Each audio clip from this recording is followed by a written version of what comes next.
ಸಾತ್ವಿಕ ಧರ್ಮ ಬಾಂಧವರೇ, ಮಂತ್ರದ ವಿಷಯವಾಗಿ ಇಂದು ಚಿಂತನೆ ಮಾಡೋಣ. ಹಾಗಿದ್ರೆ ಮಂತ್ರ ಅಂದರೆ ಏನು?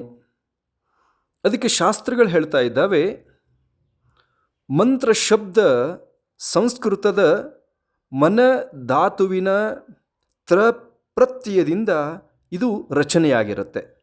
ಇದರ ಅರ್ಥ ಏನು ಅಂತ ಕೇಳಿದರೆ, ಮನನಾತ್ ತ್ರಾಯತೆ ಇತಿ ಮಂತ್ರ ಅಂದರೆ ಯಾವುದನ್ನು ಪುನಃ ಪುನಃ ನಾವು ಜಪಿಸುವುದರಿಂದ, ಯಾವುದನ್ನು ಸತತವಾಗಿ ಚಿಂತಿಸುವುದರಿಂದ, ಯಾವುದನ್ನು ಅಂತರಂಗದಲ್ಲಿ ಭಾವನೆಯಲ್ಲಿ ಕ್ರಿಯೆಯಲ್ಲಿ ಮನನ ಮಾಡುವುದರಿಂದ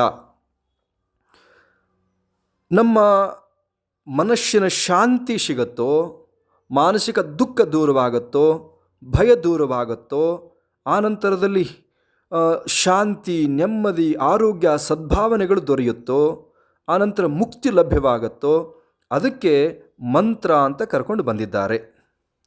ಹಾಗಿದ್ರೆ ಈ ಮಂತ್ರದ ಉತ್ಪತ್ತಿ ಹೇಗೆ ಅಂತ ಕೇಳಿದರೆ, ಸನಾತನ ಧರ್ಮದಲ್ಲಿ ಹೇಳಲಾಗ್ತಾ ಇದೆ, ಈ ಮಂತ್ರ ಯಾವುದೇ ಮನುಷ್ಯರಿಂದ ಋಷಿಮುನಿಗಳಿಂದ ರಚಿಸಲ್ಪಟ್ಟಿರುವಂಥದ್ದಲ್ಲ. ಅದಕ್ಕೆ ಹೇಳ್ತಾ ಇದ್ದಾರೆ, ಆ ಪೌರುಷೇಯ ಅಂಥೇಳಿ ಬಹಳ ಸುಂದರವಾಗಿ ಹೇಳ್ತಾ ಇದ್ದಾರೆ. ಯಾವ ಋಷಿಮುನಿಗಳಿಂದಲೂ ರಚನೆಯಾಗಿಲ್ಲ. ಹೇಗೆ ಇದು ರಚನೆ ಆಯಿತು? ಋಷಿಗಳು, ಮುನಿಗಳು, ತಪಸ್ವಿಗಳು, ಸಿದ್ಧಿಪುರುಷರು, ಸಾಧಕರು ಪ್ರಾಚೀನ ಕಾಲದಲ್ಲಿ ಅವರು ಅತ್ಯಂತ ಶ್ರದ್ಧೆಯಿಂದ ಸುದೀರ್ಘವಾದ ತಪಸ್ಸನ್ನು, ಧ್ಯಾನವನ್ನು, ಜಪವನ್ನು, ತಪವನ್ನು ಮತ್ತು ಸಮಾಧಿ ಸ್ಥಿತಿಯಲ್ಲಿ ಇದ್ದಾಗ ಅವರಿಗೆ ಗೋಚರವಾಗ್ತಾ ಇದೆ, ಬ್ರಹ್ಮಾಂಡದಲ್ಲಿ ಅತ್ಯಂತ ವಿಶಿಷ್ಟ ಮತ್ತು ವಿನೂತನವಾಗಿರ್ತಕ್ಕಂಥ ಶಕ್ತಿ ಒಂದು ಜಾಗೃತಾವಸ್ಥೆಗೆ ಬರ್ತಾ ಇದೆ. ಒಂದು ಧ್ವನಿ ಅವರಿಗೆ ಕೇಳ್ತಾ ಇದೆ. ಆ ಧ್ವನಿಯೇ ಮಂತ್ರವಾಗಿ ಪರಿವರ್ತನೆಗೊಳ್ಳುತ್ತೆ. ಲೋಕ ಕಲ್ಯಾಣಕ್ಕಾಗಿ, ಸರ್ವ ದೇವಾನ ದೇವತೆಗಳ ಹಿತಕ್ಕಾಗಿ, ವಿಶಿಷ್ಟ ಶಕ್ತಿ ಪ್ರಾಪ್ತಿಗಾಗಿ ಈ ಮಂತ್ರಗಳ ರಚನೆಯಾಗತ್ತೆ. ಆ ಮಂತ್ರಗಳು ಯಾರು ಬರೆಯಲ್ಪಟ್ಟವಲ್ಲ, ಅವರಿಗೆ ಗೋಚರಿಸಲ್ಪಟ್ಟಂಥ ಮಂತ್ರಗಳಿದ್ದಾವೆ. ಅದಕ್ಕೆ ಮಂತ್ರ ಶಕ್ತಿ ಅಪರಂಪಾರ ಅಂತ ಹೇಳ್ತಾ ಇದ್ದಾರೆ. ಅದಕ್ಕೆ ಮೂಲ ಮಂತ್ರ ಯಾವುದು ಅಂತ ಕೇಳಿದರೆ ಓಂಕಾರವೇ ಎಲ್ಲ ಮಂತ್ರಗಳಿಗೆ ಮೂಲ ಅನ್ನೋದನ್ನು ಬಹಳ ಸ್ಪಷ್ಟವಾಗಿ ಹೇಳಿಕೊಂಡು ಬಂದಿದ್ದಾರೆ. ಆ ನಿಟ್ಟಿನಲ್ಲಿ ಮಂತ್ರಗಳಲ್ಲಿ 3 ಪ್ರಕಾರ ಇದ್ದಾವೆ. ಯಾವುವು ಅಂತ ಕೇಳಿದರೆ, ಒಂದು ವೈದಿಕ ಮಂತ್ರ, ಎರಡನೆಯದು ಬೀಜ ಮಂತ್ರಗಳು, ಮೂರನೆಯದು ಪೌರಾಣಿಕ ಮಂತ್ರಗಳು. ವೈದಿಕ ಮಂತ್ರ ಅಂತ ಕೇಳಿದರೆ ವೇದಗಳಿಂದ ರಚಿಸಲ್ಪಟ್ಟಂಥವು, ವೇದ ಪಾರಾಯಣಕ್ಕೆ ಬಳಸಲ್ಪಡುವಂಥವು, ಅದಕ್ಕೆ ವೇದ ಮಂತ್ರಗಳು ಅಂತ ಕರ್ಕೊಂಡು ಬಂದಿದ್ದಾರೆ. ಇನ್ನು ಬೀಜ ಮಂತ್ರಗಳು, ಇದು ಎಲ್ಲ ಮಂತ್ರಗಳ ಬೀಜಾಕ್ಷರದಿಂದ ಕೂಡಿರುತ್ತೆ. ಆ ಮಂತ್ರಗಳ ಸಾರವೇ ಇದಾಗಿರುತ್ತೆ. ಹಾಗಾಗಿ ಇದಕ್ಕೆ ಅತ್ಯಂತ ಶಕ್ತಿ ಇರುತ್ತೆ ಅನ್ನೋದನ್ನು ಹೇಳ್ತಾ ಇದ್ದಾರೆ.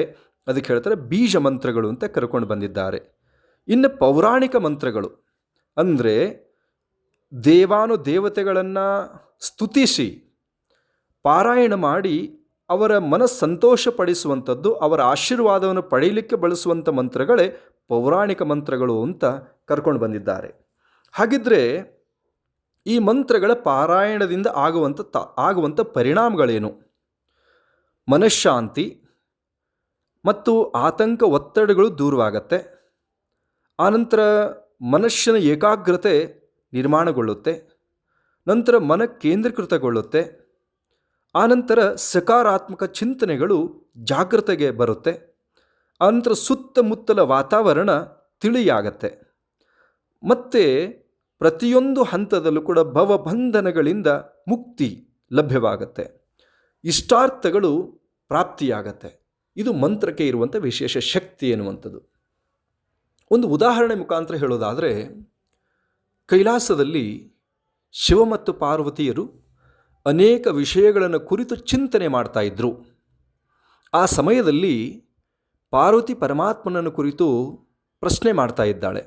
ಹೇ ಸರ್ವೇಶ್ವರನಾದ ಭಗವಂತನೇ, ಮನುಷ್ಯನಿಗೆ ಮುಕ್ತಿ ಲಭ್ಯವಾಗಬೇಕಾಗಿತ್ತು ಅಂತ ಕೇಳಿದರೆ, ಅವನ ಬದುಕು ಸಾರ್ಥಕವಾಗಬೇಕು ಅಂತ ಕೇಳಿದರೆ ಏನು ಮಾಡುವಂಥದ್ದು ಉಚಿತ ಅಂತ ಕೇಳಿದಾಗ ಅನೇಕ ವಿಷಯಗಳು ಹೇಳುವುದರ ಮುಖಾಂತರವಾಗಿ ಪರಮಾತ್ಮ ಹೇಳ್ತಾನೆ, ಆ ವ್ಯಕ್ತಿ ಚತುರ್ವೇದಗಳ ಪಾರಾಯಣ ಮಾಡ್ತಕ್ಕಂಥ ಚತುರ್ವೇದಗಳ ಅಧ್ಯಯನ ಮತ್ತು ಪಾರಾಯಣ ಮಾಡೋದರಿಂದ ಅವನ ಬದುಕು ಸಾರ್ಥಕವಾಗತ್ತೆ. ಆವಾಗ ಪಾರ್ವತಿ ಕೇಳಿದ್ಲು, ವೇದಗಳ ಅಧ್ಯಯನಕ್ಕೆ ಹಿಡಿಯುವಂಥ ಸಮಯ ಎಷ್ಟು? ಪರಮಾತ್ಮ ಹೇಳ್ತಾ ಇದ್ದಾನೆ, ಒಂದು ವೇದದ ಅಧ್ಯಯನಕ್ಕೆ ಬೇಕಾದಂಥ ಸಮಯ 15 ವರ್ಷ ಕನಿಷ್ಠ ಪಕ್ಷ. ಅವಾಗ ಹೇಳಿದ್ದು ಪಾರ್ವತಿ, ಈ ಋಷಿಮುನಿಗಳೇ 15 ವರ್ಷ ಕಠಿಣ ಪರಿಶ್ರಮದಿಂದ ಅಧ್ಯಯನ ಮಾಡಲಿಕ್ಕೆ ಒಂದು ವೇದಕ್ಕೆ ತಗೊಂಡ್ರೆ 4 ವೇದಕ್ಕೆ 60 ವರ್ಷಗಳು ಕಳೀತು. ಅದರ ಮುಂದೆ ಸಾಧನೆ ಹೇಗೆ? ಅದರ ಸಾರ ಏನಾದರೂ ಇದ್ದರೆ ಕೊಡ್ರಿ ಅಂತ ಕೇಳುತ್ತಾಳೆ. ಆವಾಗ ಪರಮಾತ್ಮ ಹೇಳ್ತಾ ಇದ್ದಾನೆ, ಚತುರ್ವೇದಗಳ ಸಾರವೇ ಶ್ರೀರುದ್ರ.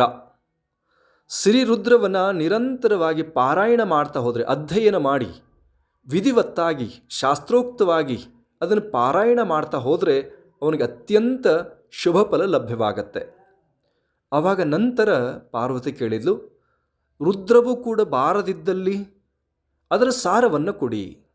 ಆವಾಗ ಪರಮಾತ್ಮ ಹೇಳ್ತಾ ಇದ್ದಾನೆ, ಶ್ರೀರುದ್ರವು ಬಾರದಿದ್ದಲ್ಲಿ ಶ್ರೀರುದ್ರದಲ್ಲಿ ಬರುವಂಥ ಅಷ್ಟಮ ವಾಹಕ ನಮ ಸೋಮಾಯ ಚ ನಮ ಶಿವಾಯ ಚ ಅನ್ನುವಂಥ ಶಬ್ದ ಆ ಅಷ್ಟಮ ವಾಹಕದಲ್ಲಿ ಬರುತ್ತೆ. ಹಾಗಾಗಿ ಅಷ್ಟಮ ವಾಹಕವನ್ನು ಪರಿಪೂರ್ಣ ಶ್ರದ್ಧೆಯಿಂದ ಪಾರಾಯಣ ಮಾಡೋದರಿಂದ ಅವನಿಗೆ ಅತ್ಯಂತ ಶ್ರೇಷ್ಠ ಪುಣ್ಯ ಲಭ್ಯವಾಗತ್ತೆ. ಪಾರ್ವತಿ ಜಗನ್ಮಾತೆ ಮತ್ತೆ ಕೇಳ್ತಾಳೆ, ಇದರಲ್ಲೂ ಕೂಡ ಏನಾದರೂ ಸರಳ ಮಾರ್ಗ ಇದ್ದರೆ ತಿಳಿಸಿಕೊಡಬಹುದೇ ಅಂತ ವಿನಮ್ರವಾಗಿ ಶಿವನನ್ನು ಲೋಕ ಕಲ್ಯಾಣಾರ್ಥವಾಗಿ ಪ್ರಶ್ನೆ ಮಾಡ್ತಾ ಇದ್ದಾಳೆ.